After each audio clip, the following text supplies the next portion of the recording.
August 14th, 1985, 6:22 a.m. Charles de Gaulle, Airport, Paris. The Polaroid photograph slips from Sarah Hendrick's carry-on bag as she hoists it onto the security conveyor belt. She doesn't notice.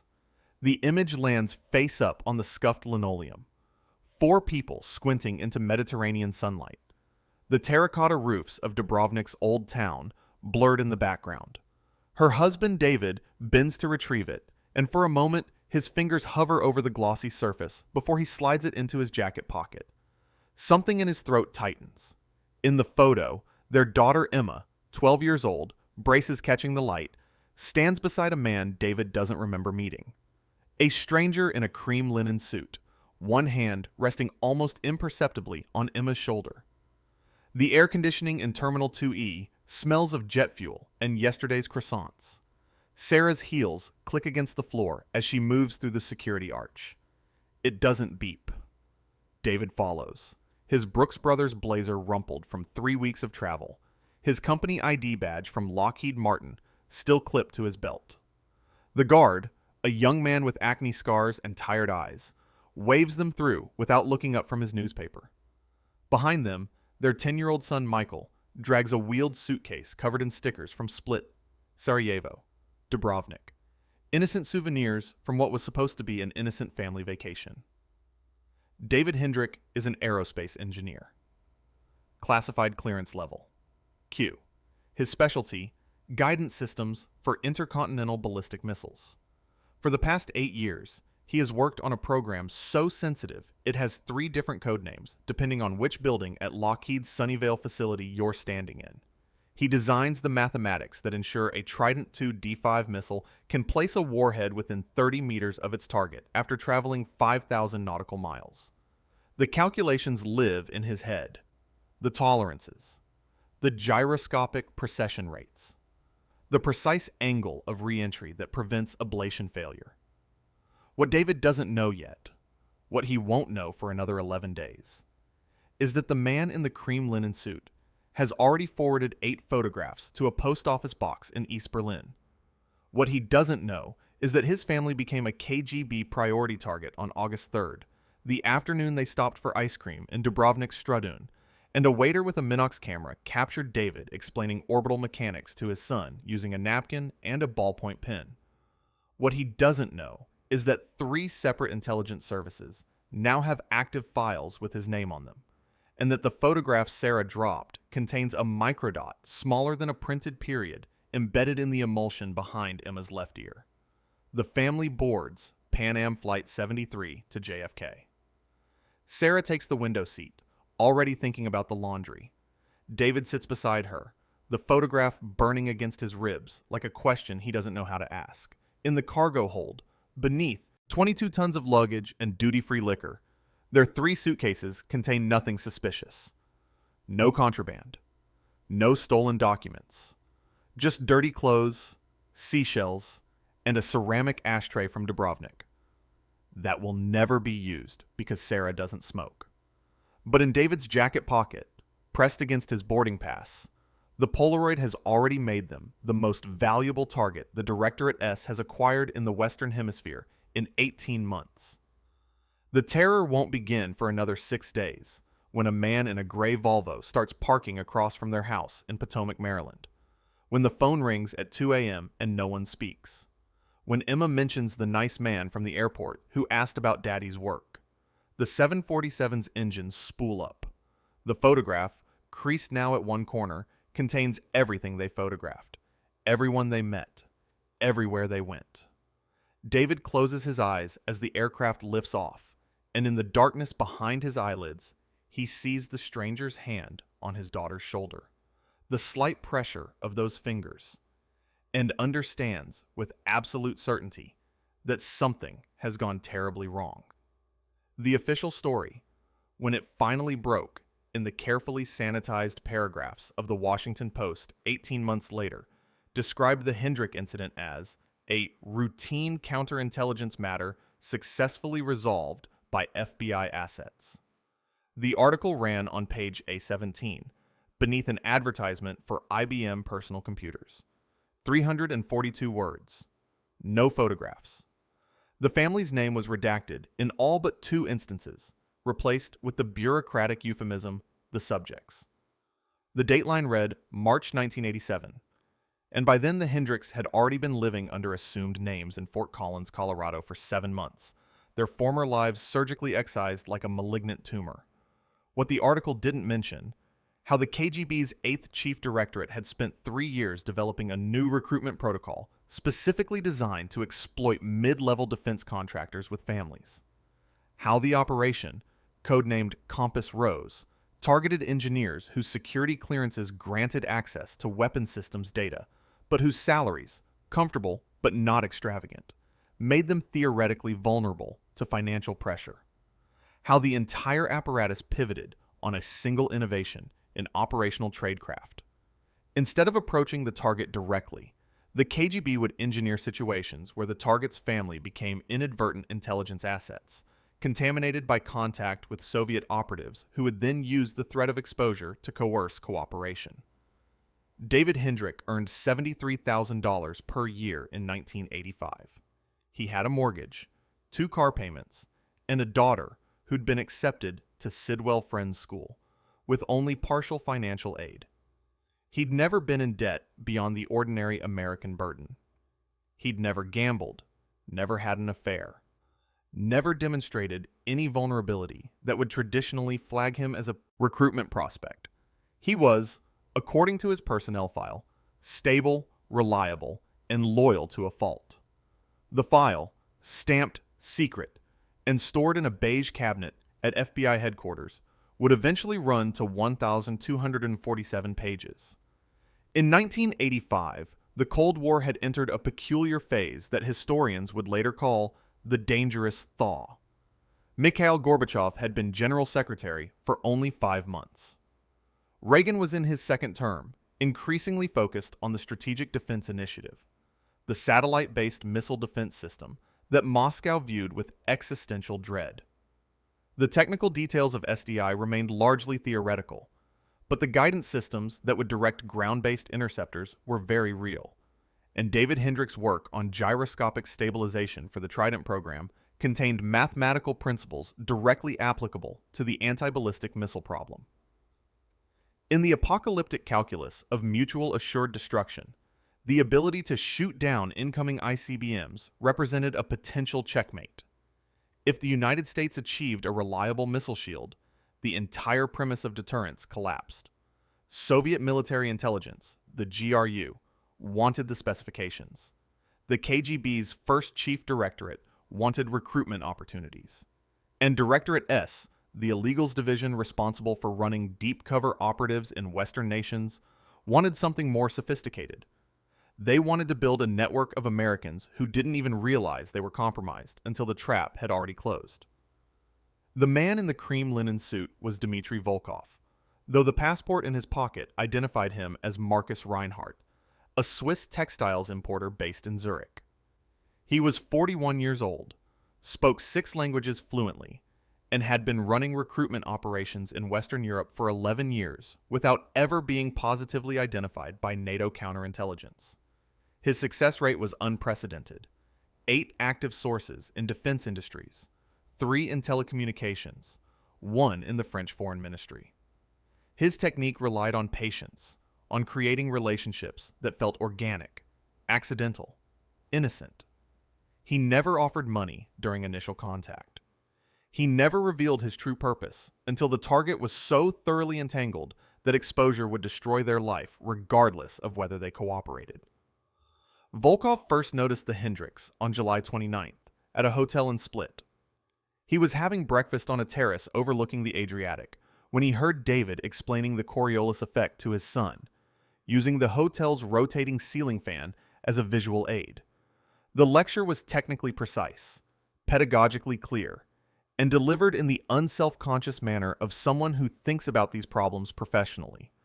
Volkov noted the Lockheed ID badge clipped to David's belt, still attached from the rushed morning departure. He noted Sarah's diamond engagement ring, modest, perhaps 3/4 of a carat. He noted Emma's orthodontic braces, and expense that suggested the family's finances were strained but not broken. Most importantly, he noted that the Hendricks were traveling without any apparent security awareness, without the careful paranoia that might indicate David had received proper counterintelligence training. Over the next 16 days, Volkov orchestrated 6 seemingly random encounters. At a beach in Var, he offered to take the family's photograph with their own camera, then subtly maneuvered Emma into the frame beside him, his hand on her shoulder, establishing a visual connection that would later imply longer contact. In Dubrovnik, he sat 2 tables away at a restaurant, close enough to overhear David discussing the challenges of miniaturization in guidance systems, a casual dinner conversation that contained enough technical detail to confirm Volkov's assessment. In Sarajevo, he accidentally bumped into Sarah at a market and helped her communicate with a vendor who spoke no English, establishing himself as a helpful presence, someone kind, someone safe. The photography was clinical. Volkov used a Minox C loaded with high-contrast film capable of capturing technical diagrams even in low light. He shot the family from multiple angles, always ensuring that David's Lockheed badge was visible, always documenting their location and activities.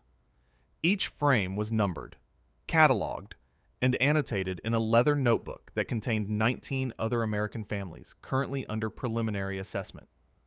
The Hendricks were designated Target Package 7B. The notation beside David's name read, Primary Asset Value, Trident Guidance Algorithms, Vulnerability Vector, Family Exposure, Recommended Approach, Incremental Compromise. The microdot embedded in the Polaroid that Sarah dropped at Charles de Gaulle contained 48 pages of compressed data, David's full personnel file at Lockheed, obtained through a clerical source in Sunnyvale, Emma's school records, Michael's pediatric history, Sarah's credit card statements, and a preliminary psychological assessment concluding that David would likely prioritize his children's safety over national security obligations, if forced to choose. The assessment was signed by Colonel Yevgeny Primakov, head of Directorate S Operations in Western Europe, and forwarded to Moscow Center with a recommendation to proceed to Phase 2, active approach and recruitment pitch. What neither Volkov nor Primakov knew was that the FBI had been running a separate counterintelligence operation targeting Soviet illegals operating in the tourism sector for 7 months.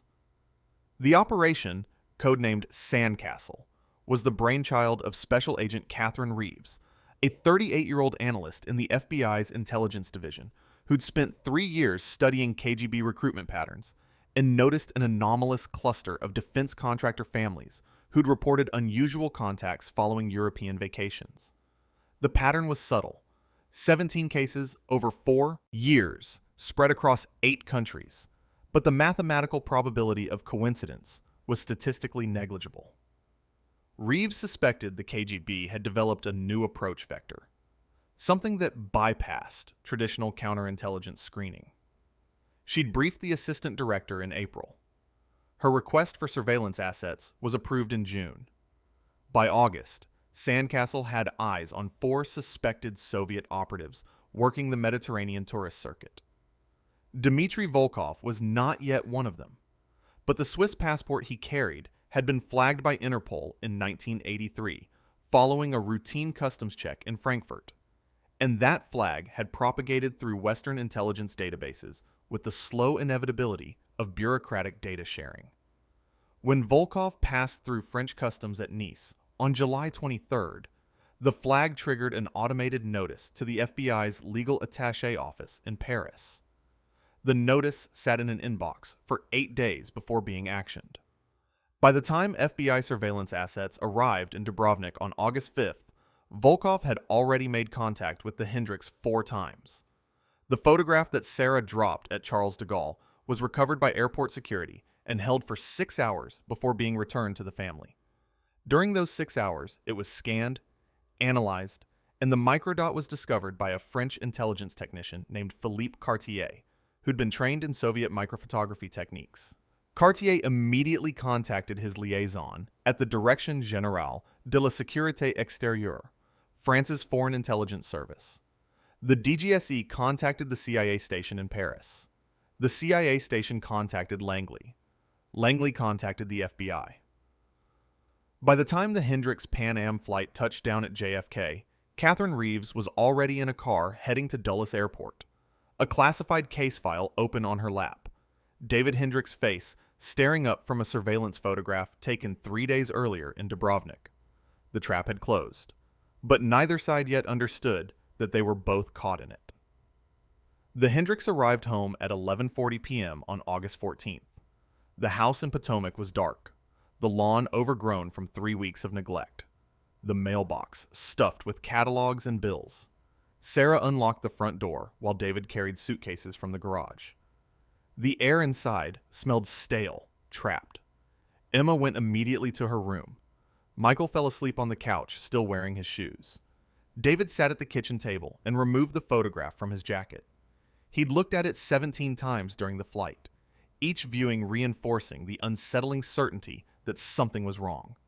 The man in the cream linen suit, the hand on Emma's shoulder, the familiarity of the pose, as if they'd known each other. But David couldn't remember meeting him. Sarah couldn't remember seeing him. When David woke Emma and asked who the man was, she shrugged, still half asleep, and said she didn't know. He was just there, she said. He was taking pictures of everybody. The rational explanations collapsed one by one. A tourist who'd asked someone to include him in a photo? No one remembered that. A hotel employee? Wrong clothing. A friend of another family they'd met? David had kept detailed notes of their trip. He was an engineer. He kept notes of everything, and there was no mention of anyone matching the description. He should have called Lockheed Security. That was protocol. Any unusual contact during foreign travel, no matter how innocuous, was supposed to be reported within 24 hours of return. But what would he report? That a man appeared in a photograph? That he felt uneasy? David had never filed a security incident report in 8 years. He didn't want to seem paranoid. He didn't want to trigger an investigation that might call his judgment into question. Defense contractors with Q clearances were supposed to maintain operational security awareness at all times, and admitting that he'd been photographed with an unidentified foreign national suggested a failure of basic tradecraft. So he said nothing. He put the photograph in his desk drawer, beneath a stack of technical manuals. He went to bed at 1:15 a.m. and lay awake listening to Sarah breathe, watching shadows from the street move across the ceiling. 3 blocks away, in a rented Ford Taurus, FBI Special Agent Marcus Chen adjusted the telephoto lens on his Nikon and captured 6 frames of the Hendrick house, the windows dark, the family inside. Chen had been briefed on Sandcastle 4 hours earlier at a safe house in Arlington. He'd been shown the photograph with the microdot. He'd been told that David Hendrick was either a witting KGB asset or an unwitting target about to be pitched. His orders were simple: maintain surveillance, document all contacts, do not approach the family until authorized. Chen was 29 years old, a first-generation Chinese American who joined the FBI straight out of Berkeley with a degree in electrical engineering. He understood the technology David worked on. He understood why the Soviets wanted it. What he didn't understand yet was why headquarters seemed more interested in watching the situation develop than in immediately warning David he'd been compromised. The case file sitting beside him on the passenger seat contained a memo from Catherine Reeves marked Operational Priority Alpha, which meant the investigation had been elevated to national security significance. The memo's final paragraph suggested that Sandcastle might be pivoting from a defensive counterintelligence operation into an offensive counter-espionage play.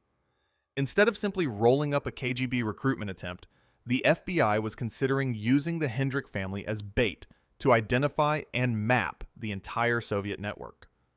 In the language of counterintelligence operations, the Hendricks had just become a dangle, an apparently vulnerable target deliberately exposed to hostile intelligence services in order to study their methods and identify their personnel. The family didn't know it yet. David didn't know that every phone call from his house was now being recorded. Sarah didn't know that her mail was being opened, photocopied, and resealed before delivery. Emma and Michael didn't know that their school drop-off and pickup routes were being monitored by rotating teams of surveillance specialists. Catherine Reeves arrived at the FBI's Washington field office at 6 o'clock a.m. on August 15th.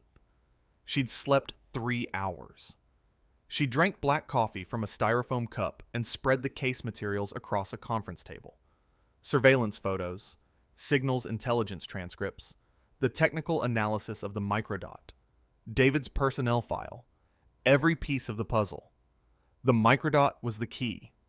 The embedded data confirmed that the KGB had access to Lockheed's internal personnel systems, which meant there was a source inside the company.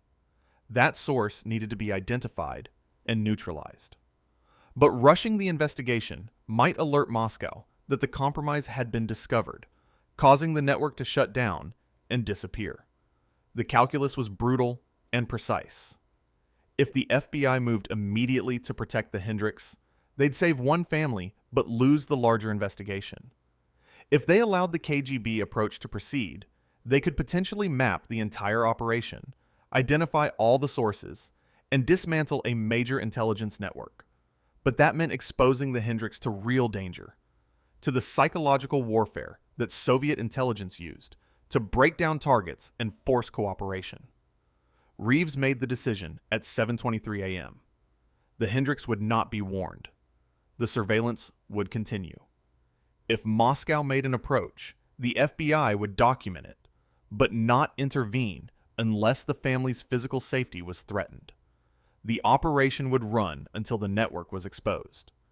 She drafted the authorization memo, signed it, and forwarded it to the assistant director for approval. The response came back at 9:15 a.m. Approved. Proceed with caution. Maintain assessment of risk. In Moscow, the same photograph that had been discovered at Charles de Gaulle was being analyzed in a windowless room in the basement of Lubyanka Square. Colonel Primakov studied the image through a magnifying loupe, examining the quality of the microdot embedding, the clarity of the transferred data. The French had found it. That meant the Americans knew. But did they know everything? Had they identified Volkov? Had they compromised the Lockheed source? The uncertainty was like static in Primakov's mind.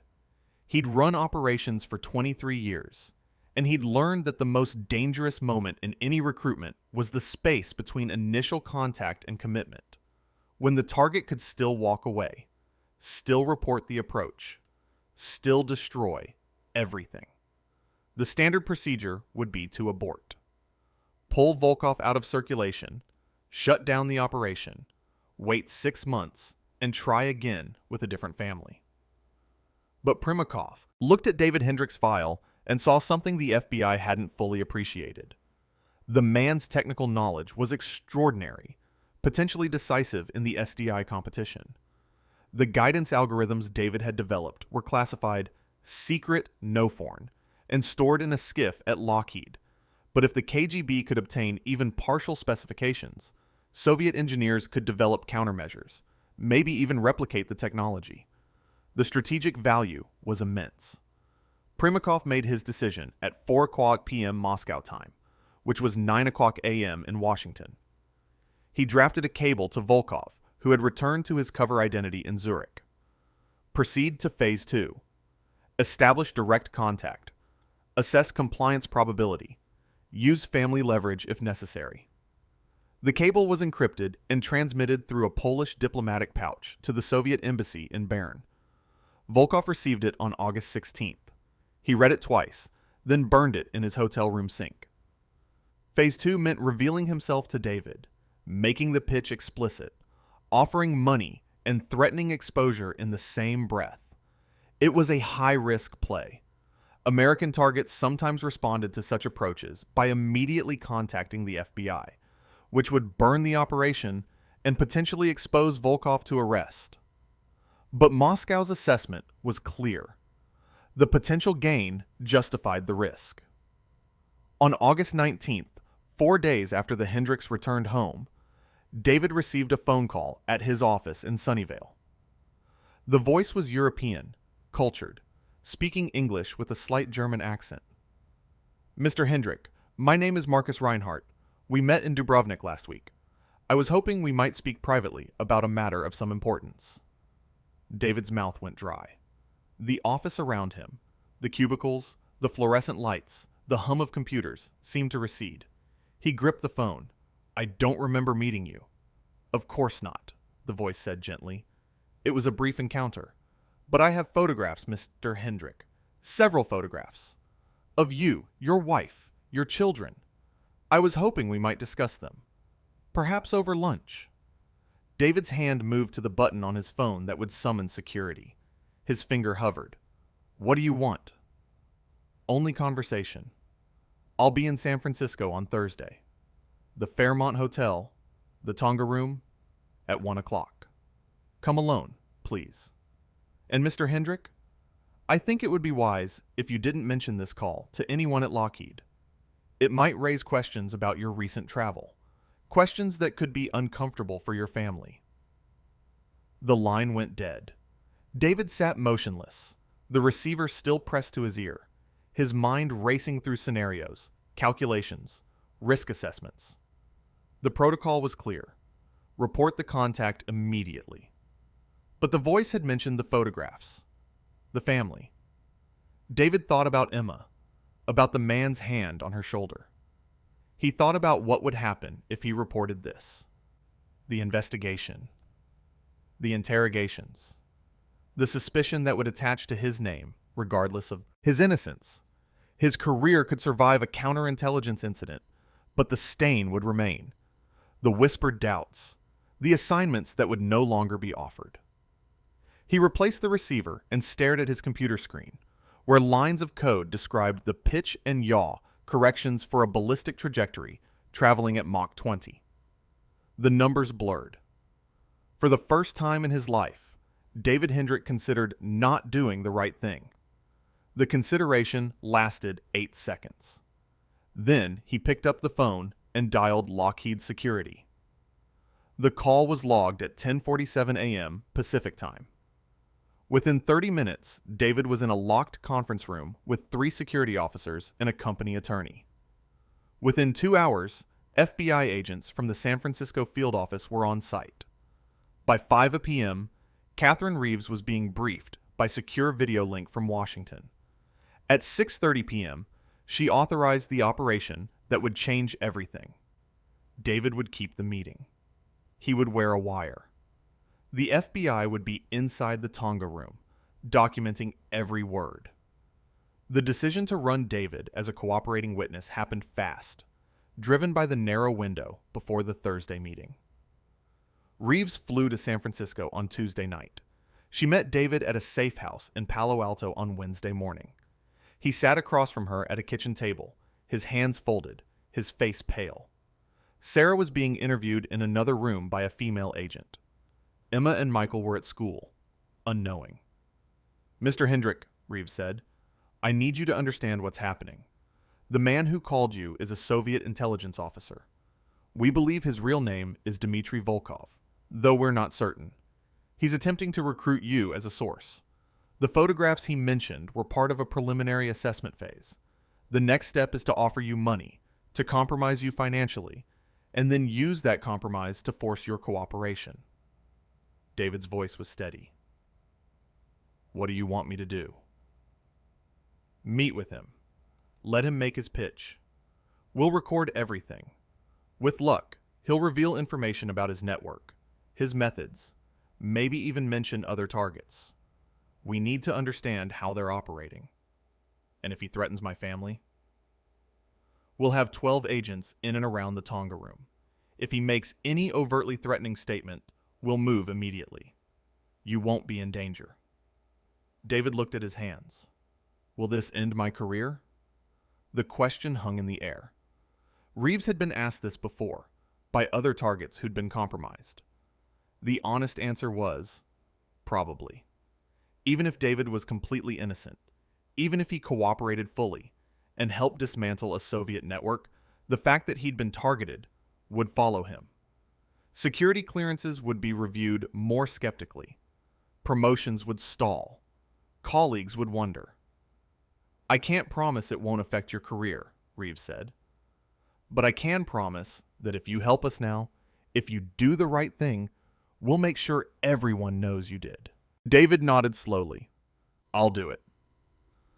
The Tonga Room is a tiki-themed restaurant and bar in the basement of the Fairmont Hotel, built around an indoor pool where a floating band plays island music. It's dark, loud, and decorated with bamboo and plastic palm trees. At 1 p.m. on Thursday, August 22nd, it was moderately crowded with tourists and business lunches. David sat at a corner table, his back to the pool, wearing a sport coat that concealed a wire transmitter the size of a cigarette pack taped to his ribs. 3 FBI agents were scattered through the restaurant, 1 at the bar, 2 at separate tables. Catherine Reeves was in a van parked in the hotel's loading zone, headphones on, listening to the feed. Volkov arrived at 1:08 p.m. He wore the same cream linen suit from Dubrovnik, or one identical to it. He slid into the booth across from David and smiled. "Thank you for coming, Mr. Hendrick. I know this must be confusing." David's heart hammered. He forced his voice to remain neutral. "You said you wanted to talk about photographs." "Yes, but first, let me be direct. I represent certain parties who are very interested in your work at Lockheed, specifically the guidance systems you've been developing for the Trident program.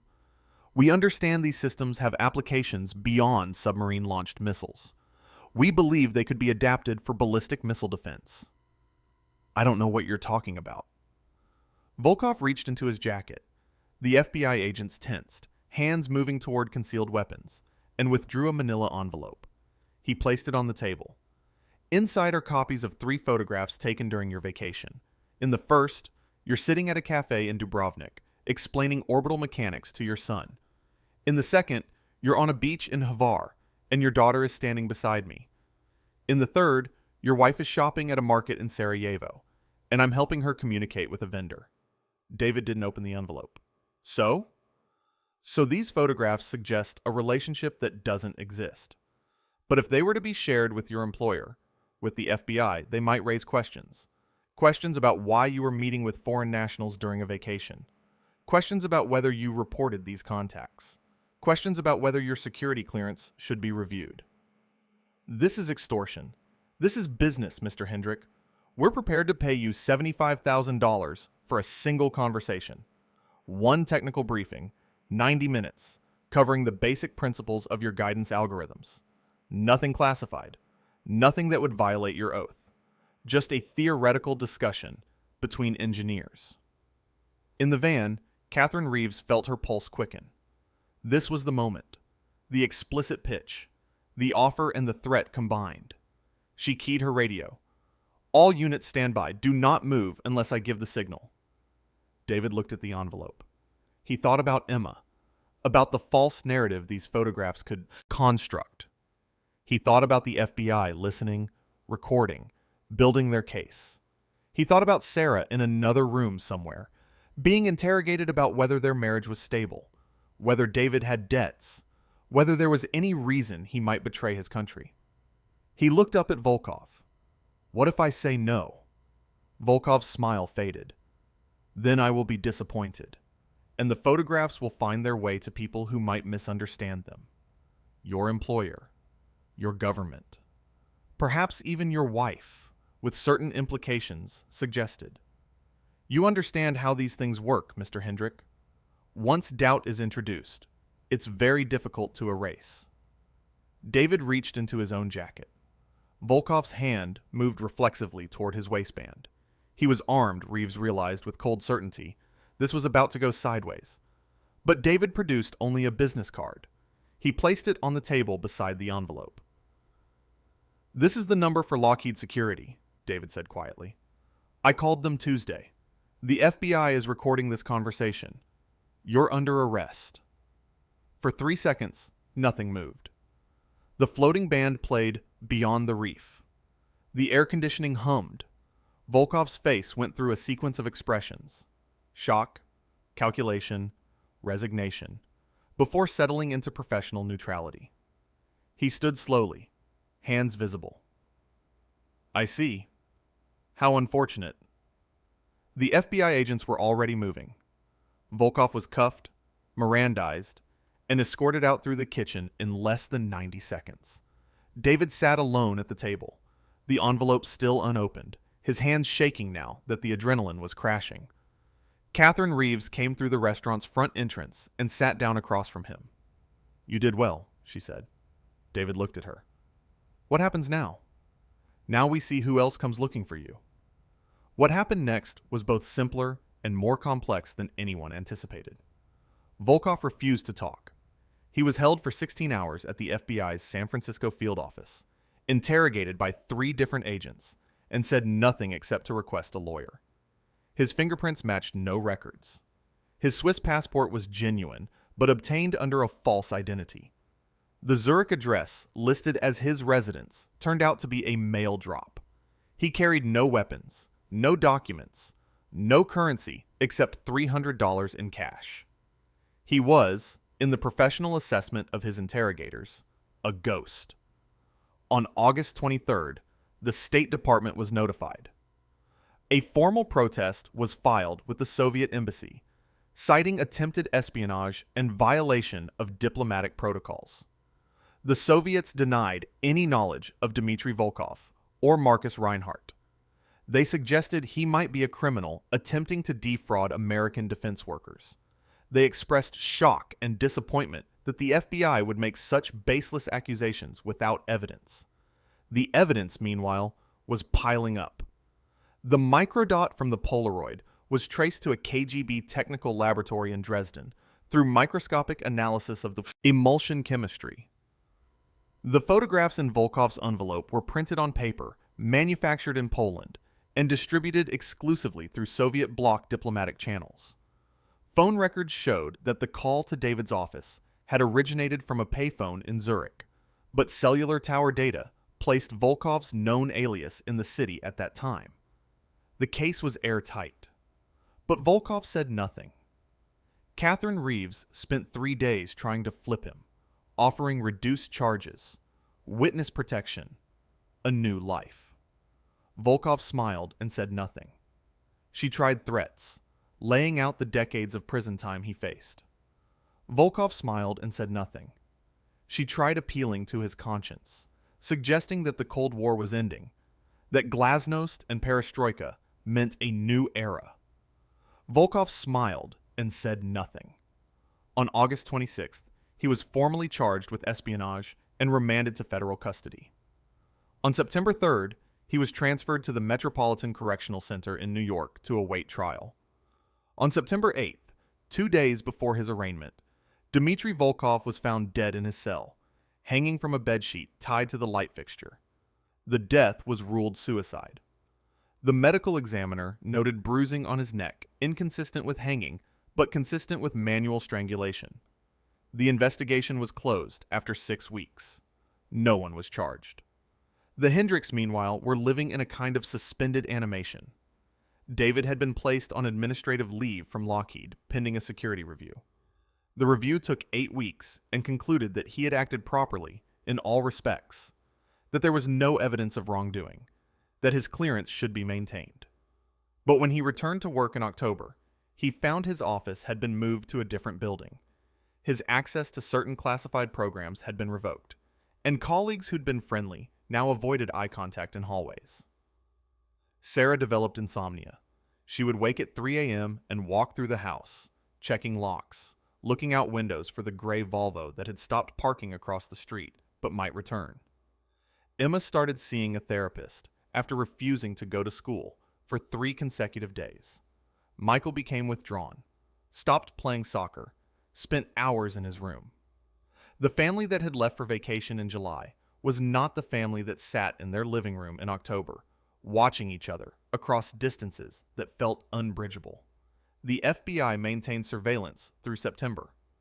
Catherine Reeves wanted to see if any other Soviet operatives would attempt contact, if the network would reveal itself. But nothing happened.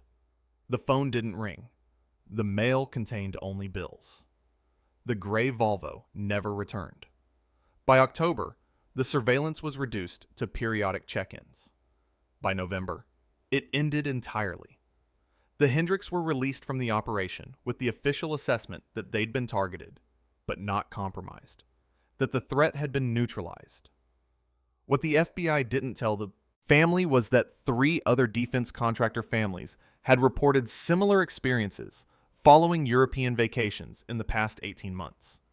What they didn't tell them was that Volkov had been positively identified through Interpol records as a suspected Soviet illegal who'd been operating in Western Europe since 1974.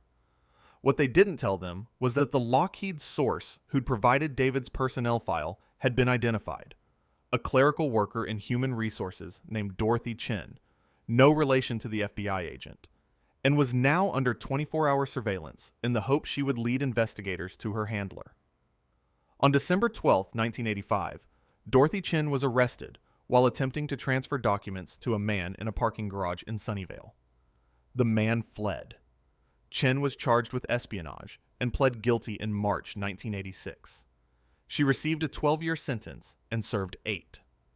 The documents she'd been carrying included personnel files for 43 Lockheed employees with active security clearances. David Hendrick's file was among them. The arrest was reported in the San Jose Mercury News on page B3. The Hendricks learned about it from a neighbor who recognized David's name in the article. The counterintelligence implications were staggering. If Dorothy Chen had been compromised for years, her cooperation with investigators suggested she'd been providing information to the Soviets since 1982. Then dozens of Lockheed employees had been identified as potential targets. The FBI initiated security reviews for all 43 individuals. 17 were cleared immediately. 21 required additional investigation. 5, including David, were flagged for enhanced monitoring, a bureaucratic designation that meant their careers were effectively over. David Hendrick resigned from Lockheed Martin on February 14, 1986. His resignation letter, 2 sentences long, cited personal reasons. He found work as a consultant, doing basic engineering analysis for aerospace subcontractors at a quarter of his former salary. His security clearance, though technically maintained, was never used again. He told Sarah it was his choice, that he wanted a less stressful life. She didn't believe him, but she didn't press. They'd stopped pressing each other about anything by then. In Moscow, Colonel Primakov read the reports about Volkov's death and Dorothy Chen's arrest with professional detachment. Compass Rose had failed. The investment, 3 years of planning, 11 active operations, the development of an entirely new recruitment methodology, had yielded nothing except burned assets and exposed tradecraft. He wrote a classified assessment for the Directorate S leadership. The Americans have adapted their counterintelligence posture to anticipate indirect recruitment approaches. Future operations should return to traditional direct recruitment methods with established vulnerabilities. The family leverage vector has been compromised. The assessment was filed in a locked safe in Lubyanka. Primakov was reassigned to a desk job analyzing satellite imagery. He never ran another field operation. In 1991, when the Soviet Union collapsed, he was living in a small apartment in Moscow, drinking too much. Watching the world, he dedicated his life to defending dissolve like a photograph left in the sun. The Hendricks moved to Colorado in July 1987. The official reason was David's new job with a small engineering firm in Fort Collins. The unofficial reason was that Sarah had found Emma's diary and read entries that described nightmares about the man in the cream linen suit, about his hand on her shoulder, about the feeling of being watched. They needed distance from the house in Potomac, from the memories, from the surveillance van that was gone, but still felt present. They changed their last name to Henderson.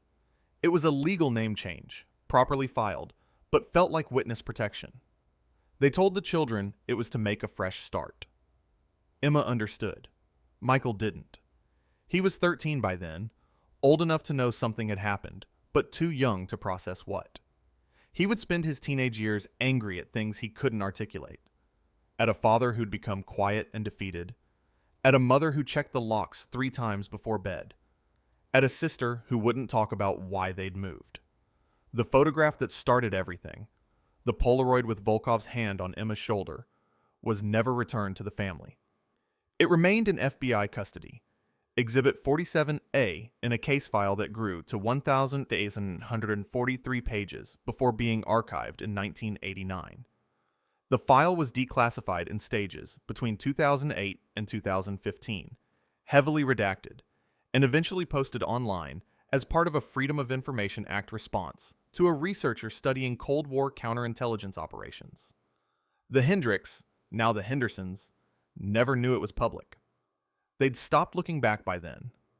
The full scope of Compass Rose wasn't understood until 1992, when a KGB archivist named Vasily Mitrokhin defected to the United Kingdom carrying notes from thousands of classified files he'd smuggled out over 12 years. Among the documents were operational summaries from Directorate S covering 1982 to 1987. The Hendrick case was detailed across 7 pages, codenamed Blueprint. The operational assessment concluded, target demonstrated unexpected resistance. American counterintelligence response faster and more comprehensive than anticipated. Network exposure resulted in the loss of a productive source within Lockheed Martin and the compromise of a senior illegal with extensive European network connections. Operational methodology should be considered fully compromised. The Mitrokhin files revealed 19 other families who'd been targeted under Compass Rose. 11 were never approached after preliminary assessment. 5 were approached but refused cooperation. 2 were successfully recruited and provided low-level technical information for periods ranging from 8 months to 2 years before their handlers lost contact during the Soviet collapse. 1, an engineer at Boeing, committed suicide in 1988 after being confronted by FBI agents. The case files were opened, the evidence was reviewed, and the conclusion was consistent. The operation had been a strategic failure, yielding minimal intelligence at tremendous cost. But the human cost was harder to quantify. The Hendricks, Hendersons now, never fully recovered. David developed a heart condition exacerbated by stress and died in 2003 at 59. Sarah lived until 2019, long enough to see the Soviet Union collapse, the Berlin Wall fall, the Cold War end. She never spoke publicly about what had happened. When researchers contacted her in 2012, after the Compass Rose files were partially declassified, she declined to comment. "It was a long time ago," she said. "We moved on." Emma became a lawyer, specializing in immigration cases.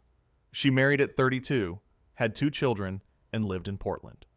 She never traveled to Europe. When her daughter asked about the gap in the family photo albums, no pictures from 1985, none from the years immediately after, Emma said they'd been lost in a move. It wasn't exactly a lie.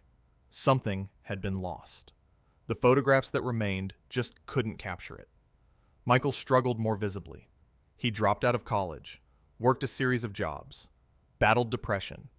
In 1998, he wrote a letter to the FBI requesting his family's file under the Freedom of Information Act. The response took 2 years and arrived heavily redacted, black bars covering most of the text. The few readable paragraphs described his family as collateral targets in a Soviet recruitment operation and noted that all subjects cooperated fully with the investigation. Michael read it 3 times, then filed it away. He'd been looking for an explanation, a reason why his childhood had fractured. But the bureaucratic language offered nothing, just cold assessment of risk and threat and operational outcome. Catherine Reeves retired from the FBI in 2001 after a distinguished career that included senior positions in counterterrorism and cybersecurity. She gave occasional lectures at Quantico, training new agents on counterintelligence principles. She sometimes used the Hendrick case as a teaching example, though she never mentioned the family by name. "The human cost of intelligence operations is real," she would tell her students. "We ask people to do difficult things, to bear burdens they never asked for, to sacrifice their peace of mind for national security. We can't forget that. We can't let the operational objectives blind us to the fact that these are people, not just assets." In 2015, a journalist named Michael Hastings, no relation to the family, was researching Cold War espionage cases and came across the Compass Rose files. He tracked down Sarah Henderson and requested an interview. She was 82, living in an assisted care facility in Fort Collins. She agreed to meet, but stipulated no recording, no photographs. They talked for 3 hours. Hastings took notes by hand. Sarah told him about the photograph, about David's decision to call security, about the weeks of surveillance and interrogation. She told him about moving to Colorado, about changing their name, about the way the experience had fundamentally altered their family's trajectory. "We were normal people," she said. "We had normal problems. Money, kids, work. And then suddenly, we were in the middle of something we didn't understand, couldn't control. It changed us. David especially. He never forgave himself." "For what?" Hastings asked. "For taking us to Yugoslavia. For not being more careful. For exposing the children to danger." Sarah's hands, wrinkled and spotted with age, folded in her lap. "I told him it wasn't his fault. We were on vacation. How could he have known? But he couldn't let it go. The guilt ate at him." Hastings published his article in The Atlantic in March 2016. It was titled "The Cold War's Last Casualties" and ran 12,000 words. It detailed the Compass Rose operation, Dmitry Volkov's arrest and suspicious death, Dorothy Chin's conviction, and the aftermath for families like the Hendricks. The article was well received, nominated for a National Magazine Award, and promptly forgotten in the next news cycle. Sarah Henderson read it once. Emma read it twice and called her mother. They talked for an hour, the longest conversation they'd had in years. Michael never read it. He'd stopped following anything related to the case years earlier, tired of reopening wounds that never seemed to heal. The strategic impact of Compass Rose on Cold War espionage doctrine was minimal. The KGB's methodology was compromised, but the fundamental challenge remained: how to recruit American citizens with access to classified information in an environment of increasingly sophisticated counterintelligence. The Soviets adapted, as they always did. Direct recruitment attempts declined. Cyber espionage increased. The game continued under different rules. But for defense contractors and intelligence agencies, the case became a cautionary tale. Security briefings began emphasizing vacation awareness.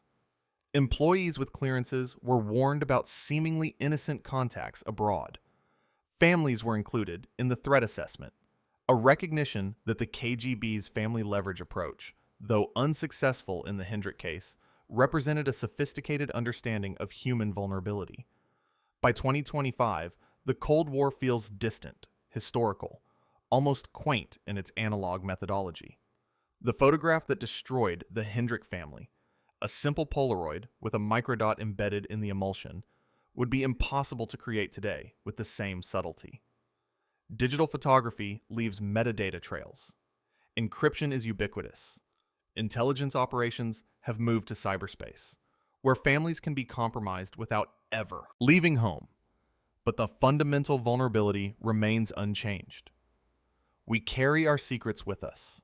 We travel with our clearances and our knowledge and our access.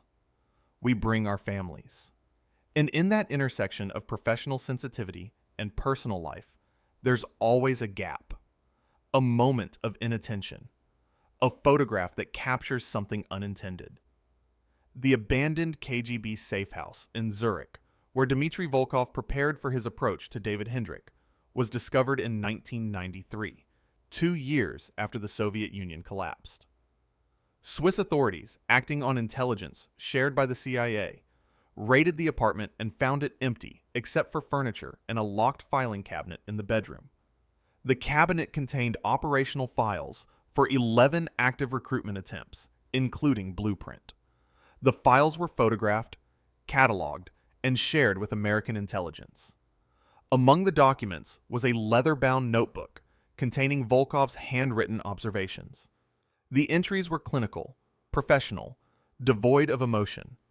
But one passage, dated August 10, 1985, stood out. The American engineer David Hendrick presents an ideal compromise candidate. His technical knowledge is valuable. His financial situation is stable, but not comfortable. His security awareness is minimal. Most importantly, he clearly loves his family with an intensity that can be exploited. Men who love their children deeply will make surprising choices when those children are threatened, even implicitly. This is our leverage. The notebook entry was included in the declassified case files released in 2015. Emma Henderson read it during her research for a book she never finished writing, a memoir about growing up in the shadow of an intelligence operation. She read Volkov's assessment of her father, clearly loves his family with an intensity that can be exploited, and wept for the first time in years. Not because it was wrong, but because it was so perfectly, cruelly right. David Hendrick had loved his family with an intensity that bordered on pain. Emma remembered the way he would check their homework, the patience he showed teaching Michael to ride a bike, the careful attention he paid to Sarah's stories about her day. That love had made him vulnerable. Volkov had seen it, documented it, and calculated how to weaponize it. And in the end, that same love had driven David to call security, to wear a wire, to risk everything rather than compromise the nation he'd sworn to serve. But the cost had been extraordinary. Emma thought about her father sitting at the kitchen table in Potomac, the photograph in his drawer, paralyzed by the conflict between his professional obligations and his terror that reporting the contact might somehow endanger his children. She thought about the choice he'd made, the right choice, and how it had destroyed him anyway. How doing the right thing sometimes costs everything. The book Emma never finished would have explored that tension, the impossible, geometry of loyalty, security, and love that Cold War intelligence operations exploited so ruthlessly. She got 40,000 words in before abandoning it. The material was too painful, the memories too vivid. But the unfinished manuscript, stored on a hard drive in her Portland home, contained one passage that captured what happened to the Hendricks better than any government file. We think of espionage as a game played by professionals, by spies in trench coats exchanging briefcases in parking garages. But the real battlefield is smaller, more intimate. It's a family at dinner, a father helping with homework, a mother checking the locks before bed. It's the ordinary texture of life, the moments we take for granted, suddenly weaponized by people we'll never meet, for reasons we'll never fully understand. And when that battlefield is your own home, when your family becomes the terrain being fought over, there's no winning. There's just survival. And the long aftermath of trying to piece together something that was broken in ways that can never be fully repaired. Emma saved that paragraph and deleted the rest. She sent it to Michael, who read it and didn't respond for 3 days. When he finally called, he said only, "Yeah, that's exactly right." The Polaroid photograph, Exhibit 47A, remains in FBI custody in a climate-controlled archive facility in Maryland. The microdot has been removed for separate storage. The image itself, 4 people squinting into Mediterranean sunlight, a stranger's hand on a child's shoulder, has faded slightly, the colors shifting towards sepia. In 50 years, it will be barely recognizable. In 100, it will be gone entirely, dissolved by time and chemistry. But the damage it caused, the lives it altered, the trajectory it changed, those effects ripple forward, echoing through generations. Sarah Henderson's grandchildren will never know why their grandmother checked locks obsessively, why she never traveled abroad, why she woke at 3 a.m. and walked through the house. Michael Henderson's children will never understand why their father sometimes went silent in the middle of conversations, his eyes distant, his mind in a place they couldn't reach. Emma Henderson's son will grow up without knowing that his grandfather was targeted by Soviet intelligence, that his family was once the subject of an FBI investigation, that a single photograph nearly destroyed everything. The secrets we keep to protect our children become the silences that shape them. The Hendricks learned this slowly, painfully, across decades. They thought they were protecting Emma and Michael by not talking about what happened, by changing their name and moving across the country, and pretending the summer of 1985 had never occurred. But the silence was its own kind of damage, a wound that never closed because it was never acknowledged. Sarah understood this near the end. In her final conversation with Emma, 3 months before she died, she said, "I wish we'd talked about it more. When you were younger, when it was still fresh. I thought we were protecting you by not dwelling on it. But maybe we were just protecting ourselves. Maybe we were afraid that if we looked at it too closely, we'd see how badly we'd failed you." Emma held her mother's hand. "You didn't fail us. We let strangers into your life. We didn't notice. We didn't protect you. Mom, you were on vacation. You were just living your life. You can't spend every moment being paranoid." But Sarah's eyes were distant, seeing something far away. "Maybe we should have." The lasting strategic impact of the Hendrick case on Cold War intelligence operations was documented in a classified CIA assessment completed in 1988 and partially declassified in 2012. The report, titled Lessons Learned from Soviet Recruitment Operations Targeting Defense Contractor Families, 1982 to 1987, ran 247 pages and concluded that the Compass Rose methodology represented a sophisticated evolution in KGB tradecraft that exploited gaps in existing counterintelligence awareness programs. The report's recommendations were implemented across the defense industry. Security clearance renewal processes were revised to include questions about foreign travel and family contacts. Employees with access to classified information were required to submit detailed travel itineraries before leaving the country. Counterintelligence training was expanded to address family security awareness. The changes were incremental, bureaucratic, invisible to most people, but they fundamentally altered how America's classified workforce interacted with the world. The irony was not lost on security professionals. In responding to a Soviet recruitment operation that had yielded zero intelligence, the United States had imposed a level of surveillance and restriction on its own citizens that the KGB would have envied.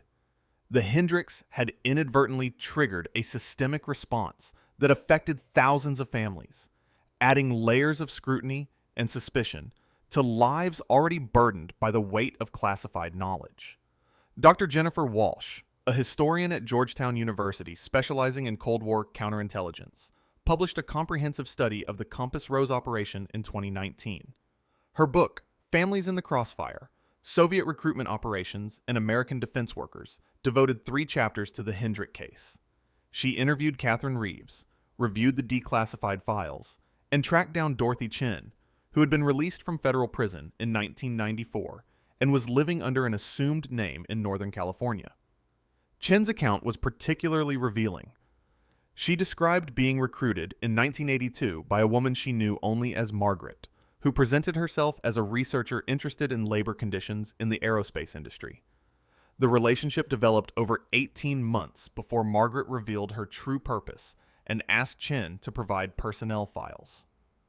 Chen, facing bankruptcy after a divorce and struggling with medical bills for a chronically ill parent, agreed. She was paid $2,000 per file. Over 4 years, she provided information on 126 Lockheed employees. "I didn't think I was hurting anyone," Chen told Walsh during their interview. "They were just files, names, addresses, employment history, public records, basically. I didn't know they were being used for recruitment operations. When I found out, when the FBI arrested me, I was horrified. I'd enabled something terrible without understanding what I was doing." Walsh's analysis suggested that Chen's rationalization was typical of low-level sources who provided seemingly innocuous information without understanding the intelligence value. The KGB excelled at this kind of compartmented recruitment, where sources never saw the full picture of how their contributions fit into larger operations. Chen had provided data. Volkov had used that data to identify and target families. The connection was clear in retrospect, but invisible in real time. The Hendrick case also influenced how the FBI approached counter-espionage operations involving civilian targets. The decision to run David as a cooperating witness, to expose him and his family to continued danger in order to develop the investigation, sparked internal debate that continued for years. Was it ethical to use civilians as bait? What duty of care did the Bureau owe to people who'd done nothing wrong except be targeted by hostile intelligence? Where was the line between protecting national security and protecting individual citizens? Catherine Reeves defended the decision in her retirement interview with Spy magazine in 2003. We had to understand how the operation worked. If we'd simply warned the Hendricks and shut everything down, the KGB would have adapted and tried again with someone else. By running the operation forward, by documenting Volkov's pitch and methods, we exposed their entire approach. That information protected hundreds of other families who might have been targeted. It was a hard choice, but it was the right choice. But others disagreed.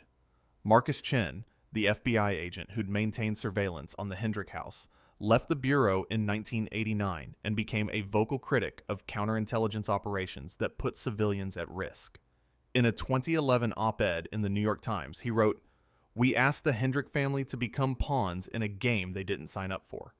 We made their home a battlefield. We prioritized our investigation over their well-being. And when it was over, when we'd gotten what we needed, we thanked them for their service and walked away. They were left to deal with the consequences alone. That's not justice. That's exploitation." The debate never resolved. Intelligence operations exist in moral gray zones where traditional ethics struggle to apply. Every choice involves trade-offs between competing goods. The Hendricks were sacrificed. There's no softer word for it. In service of a larger investigation. They paid a price so that others might be protected. Whether that bargain was fair or necessary depends on perspective, on what you value more, the individual family or the collective security. In Fort Collins, Colorado, at a small cemetery on the eastern edge of town, David Henderson's gravestone is simple granite with minimal inscription. His name, his dates, and a single line that Sarah chose. He kept faith. The phrase is ambiguous, deliberately so. Faith in what? In his country? In his family? In the belief that doing the right thing matters even when it costs everything? Emma visits the grave twice a year, on David's birthday, and on the anniversary of the day he called Lockheed Security. She brings flowers, usually carnations, which were his favorite, and sits on the grass beside the stone. She doesn't pray. She just sits, thinking about the father she knew, and the father she understands better now, 40 years later, with the perspective that only time and distance can provide. On her last visit, in August 2024, she brought a copy of the declassified FBI case file. She'd never shown it to anyone, never even mentioned having it. But she left it on the grass beside the flowers, weighing it down with a smooth river stone. The wind turned the pages, revealing surveillance photos, interview transcripts, operational assessments. Emma watched the file scatter and didn't try to stop it. Some things need to be released. When she stood to leave, she noticed a man watching from across the cemetery.